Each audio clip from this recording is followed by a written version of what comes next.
राजा की चार रानी। एक बार एक रसोई राजा था जिसकी चार रानियां थीं। वे अपनी चौथी रानी को सबसे ज़्यादा प्यार करता था। उसे महंगे कपड़े से लादे रहता और बेहतरीन खाना खिलाते थे।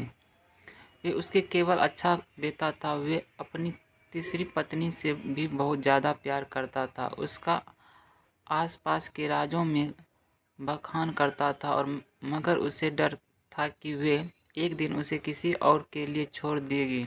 वे अपनी दूसरी पत्नी से भी प्यार करता था और वे उसकी महाराज भी और वे उसके साथ हमेशा सहानुभूति, इज्जत और धैर्य के साथ रहती थी। जब भी राजा को कोई परेशानी होती थी तो वे उसे बताता था कि ताकि वे राजा को उसे परेशानी का हाल बता सके। राजा की पहली पत्नी राजा की सबसे वफादार थी और उसकी दौलत बढ़ाने में बहुत मदद करती थी, मगर वह अपनी पहली पत्नी से प्यार नहीं करता था। एक बार राजा बीमार पड़ गया और उसके समझ आ गया कि उसके पास समय बहुत कम है।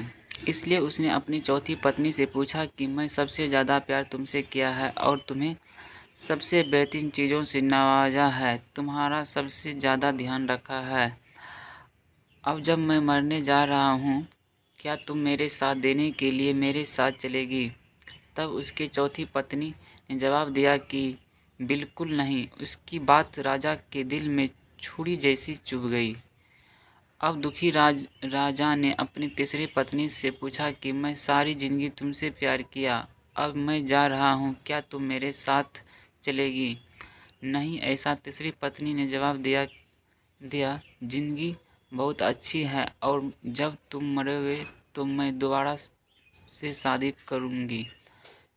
अब राजा का दिल बैठ गया था और वे अब ठंडा पड़ गया था। फिर उसने अपनी दूसरी पत्नी से पूछा, मैंने हमेशा ज़रूरत के वक्त तुमसे मदद मांगी और तुम भी हमेशा मेरा साथ भी दिया, लेकिन अब जब मैं मरूंगा क्या तुम मेरे साथ देने मेरे साथ आओगी?